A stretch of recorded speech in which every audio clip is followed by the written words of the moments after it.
3 केंद्र शासित राज्यों में वोटिंग है। 91 सीट जो फैसला करेंगी कि आखिरकार हवा का रुख क्या है, कौन बनाएगा दिल्ली में सरकार। और ट्रेडिशनली पारंपरिक तौर पर माना जाता है कि दिल्ली में जो परचम लहराता है देश पर वही राज्य करता है। और आज 10 अप्रैल को दिल्ली की 7 अहम सीटों पर भी वोटिंग हो रही है। हम लगातार आप तक इन 91 सीटों पर क्या है हाल, क्या मतदान का हाल है, आप तक तमाम अपडेट पहुंचा रहे हैं।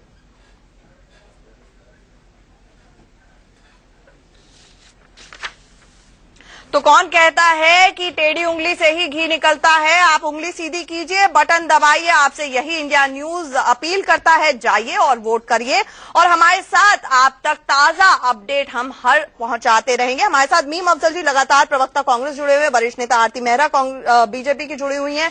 साथ ही साथ हमारे साथ शिखा राय जी बीजेपी नेता जुड़ गई हैं। हमारे साथ रेणु मित्तल जी जानी मानी वरिष्ठ पत्रकार हैं, वो भी जुड़ गई हैं हमारे साथ। और भी लोग चर्चा के दौरान जुड़ेंगे, लेकिन सबसे पहला सवाल मीम अफजल जी और आरती मेहरा हमारे साथ जो लगातार जुड़ी हुई थी, जिस विषय पर हम चर्चा कर रहे थे। आज 91 सीटों पर मतदान हो रहा है। मीम अफजल जी, अच्छा एक बात बताइए, सटोरियों की भी बात करें। अक्सर ये माना जाता है कि जब चुनाव होते हैं और सट्टा लगता है तो जिस पर सट्टा लगाते हैं सटोरी और जिस तरफ हवा का रुख बताते हैं वहीं पर दरअसल हवा का रुख होता है और सरकार बनती है।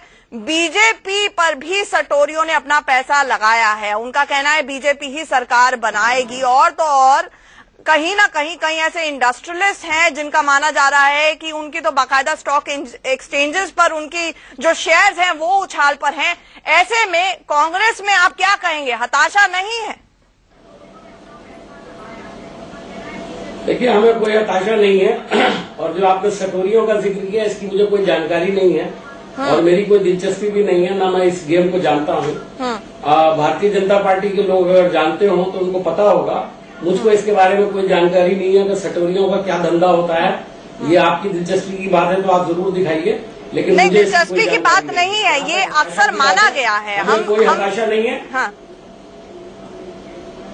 लेकिन आप खुद बना दीजिए कि क्या कांग्रेस सरकार बनाएगी। यूपीए और यूपीए 2 की उपलब्धियों से आप इतने खुश हैं और जनता इतनी गदगद है कि आप सरकार बनाएंगे। मैं आपको कह सकता हूँ कि हम बिल्कुल खुश हैं। हमने जो काम किया, हमें दिल को तसल्ली है कि हमने देश के लिए काम किया है, आम लोगों के लिए काम किया है, गरीबों के लिए काम किया है। हमने ऐसी स्कीमें लेकर के आए हैं जिनसे आवाम को फायदा पहुंचा है। आप हमसे 10 साल का हिसाब मांग रही हैं, लेकिन आपको कायदे से सिर्फ 5 साल का हिसाब हमको देना है। 5 साल का हिसाब हम दे चुके हैं और हमको लोगों ने दोबारा चुना था। और हम इस 5 साल में जो काम किया उसकी बुनियाद पर कह सकते हैं कि लोग फिर हमको चुनेंगे। मैं आपको ये कह सकता हूँ कि जो भी हालात हो उसमें हमारा अंदाजा ये है कि कांग्रेस की सरकार बनेगी या कांग्रेस के जरिए कोई सरकार बनेगी। बस मैं इतना कह सकता हूँ आपको। कांग्रेस के जरिए कोई सरकार बनेगी, चलिए माना जा सकता है कि थोड़ा सा स्टेप डाउन यहाँ पर जरूर कांग्रेस की तरफ से हो रहा है। आरती जी, एक बात बताइए, कांग्रेस तो दावा अभी भी कर रही है, ऑफिशियली मरता क्या ना करता वाली भी सिचुएशन है कि फील गुड उनका नजर आ रहा है। भारत निर्माण पिछले 10 साल में इतना ज्यादा हुआ है कि बिल्कुल फील गुड आपकी राह पर है। इंडिया शाइनिंग वो कह रहे हैं हमने करवा दिया है, आपने नहीं करवाया और सरकार वही बनाएंगे। बीजेपी कितनी खुश है, आपको क्या खबरें मिल रही हैं?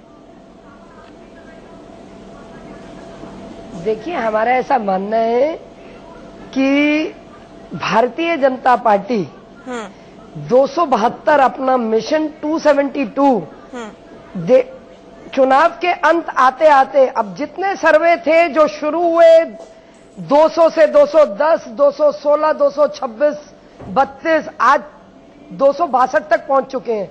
हम 272 अपने बूते पे भारतीय जनता पार्टी बनाएगी और एनडीए मिलके 350 पे जाएगी। ये आप देख लेंगे अगले महीने जिस तरह का माहौल पूरा बन रहा है।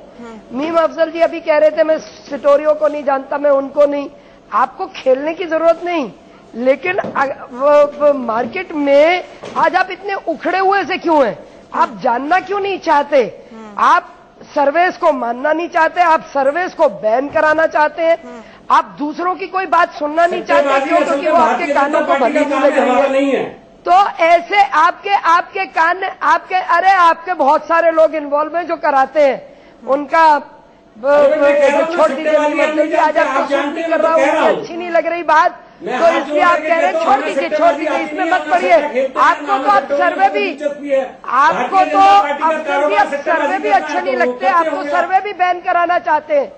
जब आपके हित में होते हैं तो आप सब सर्वे करवाना चाहते हैं, सर्वे तो हमने सब जानना चाहते हैं। में भी देखे, इंडिया शाइनिंग 2009 में भी देखा, आपको अंदर से इंडिया शाइनिंग कर रहे थे आप। कांग्रेस वालों को अंदर से क्लैरिटी हो गई है मीम अफजल जी। और आज जो मोदी जी ने काम किया है, तो अपना फॉर्म भरा है, उसके बाद क्या होने वाला है?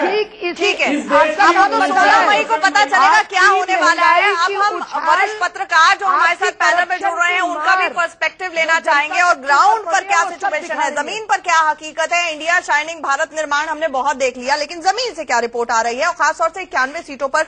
सबसे पहले एनके सिंह जी, आपका क्या एनालिसिस है इन 91 सीटों पर, जिनमें 45 से ज्यादा सीटों पर पिछली बार कांग्रेस थी 2009 में। ऐसे में डू और डाई सिचुएशन ना सिर्फ कांग्रेस के लिए है बल्कि आपके लिए, जो कि 16 महीने पुरानी पार्टी है, उसके लिए भी अस्तित्व की लड़ाई है। उसकी कर्मभूमि तो दिल्ली है।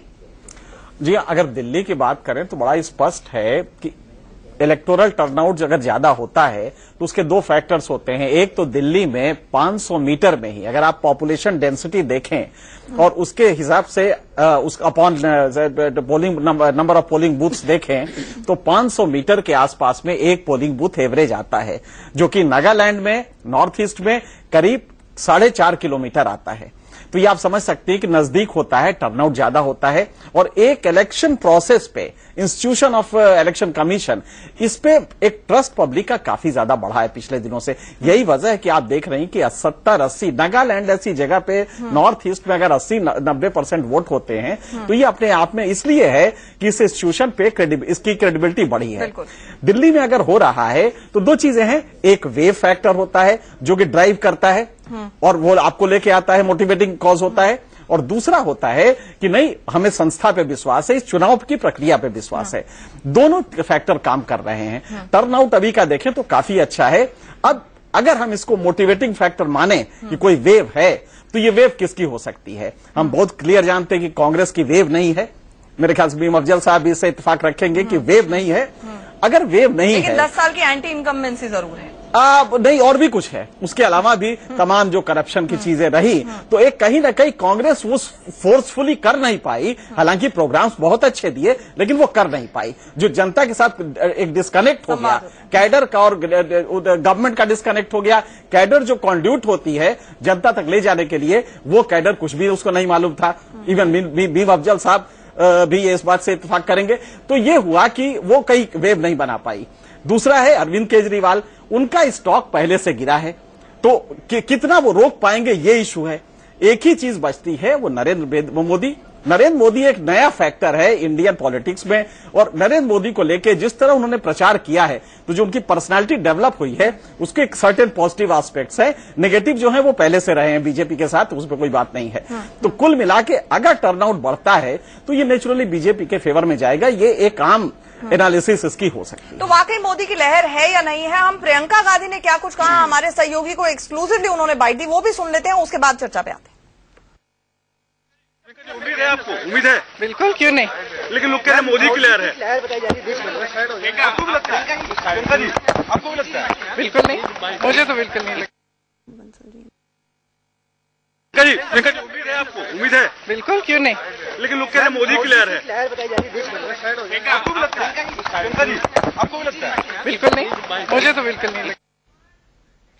तो प्रियंका गांधी तो यहां पर कह रही हैं कि कोई वेव नहीं है। रेनू, आप भी मानती हैं कि वेव है या नहीं है अभी तक? क्योंकि प्रचार प्रसार जिस तरह से किया गया है मेगा लेवल पर, कितने हजार करोड़, 10,000 करोड़ तो कांग्रेसी आरोप लगा दिए, फूंक दिए गए। ऐसे में अगर वेव है, सुनामी है, तो इतने प्रचार प्रसार की क्या जरूरत है? हर जगह मोदी के पोस्टर्स की क्या जरूरत है आखिरकार? आपने आज ही सुबह के अखबारों में देखा होगा कि फ्रंट पेज ले लीजिए, बैक पेज ले लीजिए, मिडिल पेज ले लीजिए, हाफ पेज ले लीजिए, क्वार्टर पेज ले लीजिए, ऊपर स्ट्रिप ले लीजिए, सब जगह नरेंद्र मोदी की फोटोज हैं। और सिर्फ वो ही है, बीजेपी का कोई और नेता नहीं है। ये इन्होंने एक प्रेसिडेंशियल इलेक्शन के तौर पे अपने आप को प्रस्तुत किया सामने कि मैं मोदी आ रहा हूं देश को बदलने, देश की तकदीर बदलने। अब इससे जो है जो पोलराइजेशन, ये तो बीजेपी का सक्सेस माना जाएगा ना। वो तो नहीं, वो एक साल से ये चाह रही थी कि इसको प्रेसिडेंशियल इलेक्शन में कन्वर्ट कर दिया जाए। कांग्रेस ही हिचकिचा रही थी, इसलिए राहुल गांधी का नाम कभी आगे नहीं किया गया। देखिए, बीजेपी तो हमेशा से, आप आज से नहीं, हमेशा से इस डिबेट के फेवर में रही है कि प्रेसिडेंशियल इलेक्शन होना चाहिए पर्सनालिटीज के बीच में। यही बीजेपी है जो एक जमाने में कहती थी कि पॉलिसीज पे पॉलिटिक्स होना चाहिए, पर्सनालिटीज पे नहीं। कांग्रेस पर्सनालिटीज पे करती है। तो वो जो टेबल्स पूरे ओवरटर्न हो गए हैं प्रोसेस में, उसका आज आप नतीजा देख रहे हैं कि पूरी तरह से मोदी जी सामने आए हैं। और ये जरूर माना जाएगा कि लोग, जो यंगर वोटर है, 45 से नीचे वाला जो वोटर है, वो मोदी से जरूर प्रभावित हुआ है। और जो फर्स्ट टाइम वोटर है, अगर वो बड़ी संख्या में निकल के आ रहा है, जैसे कि दिख रहा है हमको अलग अलग जो जहां से रिपोर्ट्स आ रही हैं, कि वो जो है उसका इंक्लिनेशन बीजेपी और मोदी की तरफ है। अब इसमें दिलचस्प बात यह है कि अरविंद केजरीवाल की पार्टी कितना उस वोट को डिवाइड कर पाता है, क्योंकि ये स्ट्रेट कॉन्टेस्ट रहा नहीं गया है कहीं भी। दिल्ली की अगर आप 7 सीटें देखें तो जो रिपोर्ट्स आ रही हैं कि मुस्लिम जो वोटर है, माइनॉरिटी का वोटर, वो काफी हद तक डिवाइड हुआ है। चांदनी चौक हो, ओखला हो, या आपका जयप्रकाश अग्रवाल की सीट हो, तो यहाँ पर अगर वो डिवीजन हुआ है तो जरूर उसका फायदा बीजेपी और नरेंद्र मोदी को होगा। एक जरूर स्लोगन चला है चेंज के लिए, क्योंकि 10 साल हो गए कांग्रेस को पावर में। करप्शन के चार्जेस, जबरदस्त बढ़ती हुई महंगाई लोगों को अफेक्ट किया। आपने देखा असेंबली इलेक्शन में वोटर का मन क्या है, बदलाव तो वो चाह रहा है, लेकिन बदलाव किस दिशा में जा रहा है उसको लेकर पार्टियां अपने अपने दावे कर रही हैं। हम उसी मूड को भांपने की यहाँ पर कोशिश कर रहे हैं। एक छोटे से ब्रेक के लिए रुक रहे हैं, चर्चा हमारी जारी है, आप कहीं नहीं जाइएगा, बने रहिए हमारे साथ। तो 91 सीटों की लड़ाई है। नई दिल्ली से 3 उम्मीदवार अजय माकन, आशीष खेतान और मीनाक्षी लेखी ने क्या कुछ कहा, वो सुनवाते हैं, फिर चर्चा पे लौटते हैं। जब विधानसभा के रिजल्ट्स और पार्लियामेंट के रिजल्ट्स में, लोकसभा में फर्क है, क्योंकि इश्यूज फर्क होंगे, मुद्दे अलग हैं, कैंडिडेट्स अलग हैं, सब चीजें फर्क हैं। इसलिए हमें उम्मीद है कि इस बार हम लोग बहुत अच्छा करेंगे। दिल्ली के अंदर भारतीय जनता पार्टी की 7 सीटें होंगी और बीजेपी जीतेगी और अगले प्रधानमंत्री भारत के नरेंद्र मोदी होंगे। दिल्ली में एक विकल्प है, वरना दिल्ली में विकल्प 2 ही थे, कांग्रेस या बीजेपी। पहली बार दिल्ली में जनता के सामने एक ईमानदार विकल्प है। तो चर्चा कर रहे हैं हम, और हमारे साथ अनिल बंसल जी भी जुड़े हैं। अनिल बंसल जी, मैं मीम अफजल जी और आरती मेहरा जी के पास भी जाऊंगी, लेकिन एक लगातार जो स्ट्रेटेजाइजिंग थी, जो बीजेपी की तरफ से की गई, मोदी का नाम आगे करना, इसको एक प्रेसिडेंशियल इलेक्शन का स्वरूप देने की कोशिश करना, टीना फैक्टर कहा जाता था, देयर इज नो ऑल्टरनेटिव, उसको नीता फैक्टर में बदलना, Narendra Modi is the alternative. BJP इसमें सक्सेसफुल रही, जबकि कांग्रेस मिस द बस, और वो देर होती चली गई। कैंडिडेट्स, चाहे उम्मीदवार के डिक्लेरेशन की बात हो, या स्ट्रेटेजाइजिंग की बात हो, या फिर जो रैलीज की बात हो, या राहुल गांधी के ऊपर पैसा खर्च करके इमेज बिल्डिंग की ही बात क्यों ना। देखिए आंचल जी, आप बात करें 182 1999 में अटल बिहारी वाजपेयी के नेतृत्व में आई थी, तो नरेंद्र मोदी ने माहौल ऐसा क्रिएट कर दिया, ऐसा हवा बनाई अपनी, कि हर कोई मान रहा है कि 182 का आंकड़ा बीजेपी एनडीए पार करेगा।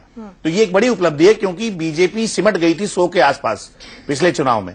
तो ये जो माहौल बना, आज का जो 91 सीटों की अगर हम बात करें, 46 सीटें इनमें कांग्रेस के पास रही हैं। और जिन राज्यों में ये चुनाव है, देखिए हरियाणा में थोड़ा कांग्रेस कुछ कर सकती है, दिल्ली में उसकी हालत खराब है, पश्चिमी उत्तर प्रदेश में जो 10 सीटें थी उसमें कांग्रेस के पास एक भी नहीं थी, तो वहां कुछ उसको मिलना नहीं है। इसके अलावा आप अगर जाएं उड़ीसा, वहां कांग्रेस का स्थान जो अपने नवीन पटनायक की पार्टी है उसके मुकाबले बीजेपी ने ले लिया है, ऐसी वहां रिपोर्ट्स आई हैं। तो कुल मिला के जो माहौल है आज का, ये 14 सीटें बीजेपी के पास थी, उसमें जो भी बीजेपी के लिए वो 30 ले, 35 ले, 40 ले, 45 ले, वो उसके लिए उपलब्धि होगी। और इस मायने में जो आज का चरण है, इसमें बीजेपी के लिए कुछ खोने के लिए नहीं है, जो है पाने के लिए ही है। लेकिन कांग्रेस के हाथ के पीछे कोई नहीं है, बीजेपी के पीछे बाकायदा, शिखा जी आप जवाब दीजिए, आरएसएस का बहुत बड़ा हाथ है। ये चुनाव जीती तो आरएसएस जीतेगी। अपने प्रचारक के लिए, पहले प्रचारक के लिए जो चुनावी मैदान में उतरा और पीएम कैंडिडेट बना, पूरा दमखम झोंक दिया आरएसएस ने।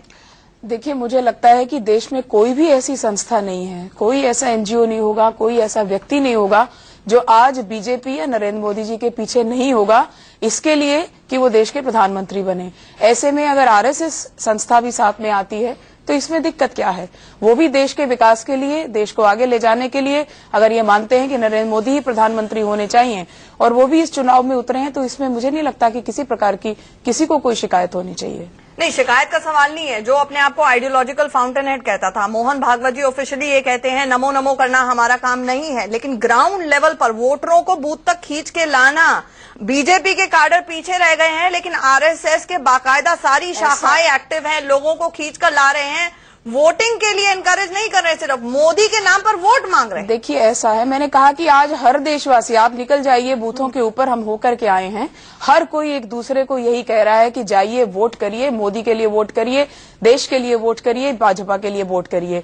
इसलिए उसमें कोई संघ का है, कोई बिना संघ का है, कोई भी है, आज देश का हर व्यक्ति यही बात कह रहा है। तो उसमें अगर संघ के कार्यकर्ता भी यही बात कह रहे हैं तो मुझे नहीं लगता कोई अंतर है कहने में कि वो कह रहे हैं तो कुछ अलग कह रहे हैं और दूसरे कह रहे हैं तो कुछ अलग कह रहे हैं। आरती जी कुछ कहना चाह रही हैं? आरती जी,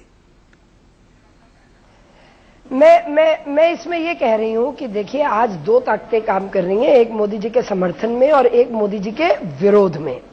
लेकिन जो समर्थन है वो पूरी तरह से लोग इतने जुनूनी हो चुके हैं और उनका नंबर इतना ज्यादा है क्योंकि देश को बचाना है। देश को बचाने की आज सबसे बड़ा प्रश्न चिन्ह खड़ा है। आपकी इंटरनल और एक्सटर्नल सिक्योरिटी देश को चाहिए। आज युवाओं के हाथों को काम चाहिए जो माइनस में चला गया। अटल जी ने जो 5.5 करोड़ नौकरियां दी थी, ये 22 लाख पे आ गए। इन्होंने कहा साल में 1 करोड़ देंगे, ये 22 लाख पे आ गए। आज युवा आपके पास, लेकिन आरती जी एक बात बताइए, महिलाओं को बेरोजगारी, महिलाओं को सम्मान चाहिए, किसानों का कल्याण होना चाहिए। एकमात्र जवाब जो बीजेपी के पास होता है वो नरेंद्र मोदी होता है। मुझे याद है कि जब हम भी कॉलेज में पढ़ाई करते थे बोलते थे बीजेपी एक मल्टी स्टारर है, लेकिन बिल्कुल रजनीकांत की तरह मोदी उभरते हैं, बिल्कुल सुपर हीरो की तरह, हर समस्या एक हल नरेंद्र मोदी। ऐसा नहीं है, ऐसा नहीं है। ये आपको एक चेहरा, क्योंकि हमने प्रधानमंत्री का चेहरा घोषित किया है, इनकी पार्टी ने प्रधानमंत्री का चेहरा घोषित नहीं किया है। तो हमारे प्रधानमंत्री के जो चेहरे हैं वो अपनी पूरी टीम को लेके चल रहे हैं। नाम कमांडर का हो रहा है लेकिन टीम पूरी साथ चल रही है। भारतीय जनता पार्टी एकजुट होके, एक साथ होके, अभी आपने आडवाणी जी के नॉमिनेशन पे भी देखा किस तरह से नरेंद्र मोदी जी ने आडवाणी जी को पूरा श्रेय दिया कि मेरे को जो बिल्ड, और आडवाणी जी ने बोला कि इवेंट मैनेजर बहुत अच्छे हैं नरेंद्र मोदी, एकजुट होकर लड़ रही है। कोई भी बड़ा बीजेपी का लीडर क्यों नहीं मौजूद था? बड़ा बीजेपी का लीडर क्यों नहीं मौजूद था जब मोदी जी ने अपना नॉमिनेशन दायर किया? आरती जी एक जवाब दे दीजिए, फिर मुझे मीम अफजल जी के पास। मोदी जी के साथ वहां के प्रभारी ओम माथुर जी वहां पे मौजूद थे और उनका पूरा का पूरा गुजरात का काडर उनके साथ था। ऐसी ही व्यवस्था हुई थी और उसी व्यवस्था में मोदी जी गए। जो उनका नॉमिनेशन नहीं, विजय जुलूस से ज्यादा बड़ा प्रभावशाली दिखाई दे रहा था। ये सब आप चैनल अफजल जी, आप कुछ आरती जी को बताना चाह रहे थे? मैं ये बताना चाह रहा था कि आरती जी को जुनून का लफ्ज इस्तेमाल नहीं करना चाहिए। सारा देश जानता है कि आप जुनूनी हद तक काम करते हैं, जैसे आपने वेस्टर्न यूपी में किया और कर रहे हैं अभी तक। जुनून जो होता है वो तो बहुत अच्छे अल्फाज में इस्तेमाल नहीं होता है, लेकिन आरती जी के मुंह से बड़ी सच्ची बात निकली, लेकिन मैं कहूंगा इससे परहेज करें तो अच्छा है। दूसरी बात यह कि आपने बहुत सारी बातें कही, लेकिन एक बात अभी हमारी किसी मैं देख नहीं पा रहा हूं सबको, किसी ने कहा कि आज सारे अखबारों में देखिए फ्रंट पेज है, दरमियान का पेज है, आधा पेज है, क्वार्टर पेज है, बैक पेज है, सब जगह मोदी जी की तस्वीर है और इतना जबरदस्त इश्तहारों का एक वो है। हमने कल कहा 10,000 करोड़ रुपया इन्होंने जाय किया है। इल्जाम हम पर है कि हमने पैसा करप्शन के जरिए कमाया। खर्चा भारतीय जनता पार्टी कर रही है उस करप्शन के पैसे का। मेरी समझ में नहीं आता कि इतना पैसा कहां से आ रहा है, कोई पूछने वाला नहीं है इनसे कि ये 10,000 करोड़ रुपए से ज्यादा जो ये खर्चा कर रहे हैं, जिसमें 90% ब्लैक मनी है, इसका कोई हिसाब देंगे क्या? वैसे तो कहते हैं चाय वाले हैं, लेकिन मेरे ख्याल में जो कैंपेन चल रहा है वो तो बादशाहों और राजाओं से भी ज्यादा ऊंचा कैंपेन है। दूसरी बात ये, सुनिए मेरी बात, पहले मैं 1-2 बातें और कह लूं आपसे। ठीक। बहुत देर में आपने मुझे बात करने का मौका दिया है, तो पहले मेरी बात सुन लें पूरी। जी। मैं ये बताना चाहता हूँ, लहर कुछ नहीं है, कहर ही कहर है, और ये एडवर्टाइजमेंट का कहर है। ये पब्लिसिटी का कहर है, ये पैसों का कहर है, ये असली करप्शन का कहर है जो पूरे देश में दिखाई दे रहा है और इसका जवाब जनता देगी। तीसरी बात मैं आपको बताऊं, आज देश की 49% महिलाओं को ये पहली बार पता लगा है कि मोदी जी ने धोखा दिया है उनको। और मोदी जी जो अपने आप को बात करते हैं कि महिलाओं को सुरक्षा देंगे, क्या सुरक्षा देंगे? स्नूप गेट में फंसे हुए हैं, बीवी को छोड़ रखा है, बहुत चिढ़ रहे हैं। बिल्कुल, ये सवाल बनता है और इस सवाल पर आएंगे हम कि लहर है या जिस तरह से अभी मीम अफजल साहब ने कहा कि एडवर्टाइजमेंट का कहर है, इस पर आएंगे हम। एक छोटे से ब्रेक के लिए रुकना पड़ रहा है, आप कहीं नहीं जाइएगा, हर ताजा अपडेट आप तक पहुंचाएंगे। तुरंत लौट रहे। देश के सुनहरे भविष्य के लिए आप लोग भी वोट अवश्य करें। स्थायी और अच्छी सरकार बनाने के लिए कृपया वोट डालें। स्टेबल व्यक्ति को खड़ा कीजिए और वोट डालिए। सभी अपना वोट दें ताकि एक अच्छी सरकार बने और भारत को एक अच्छा भविष्य मिले। मैंने अपना वोट दिया, आपने दिया क्या? मैंने अपना वोट दिया, आपने दिया क्या? मैंने अपना वोट डाला, आपने डाला क्या? मैंने अपना वोट डाला, आपने डाला क्या?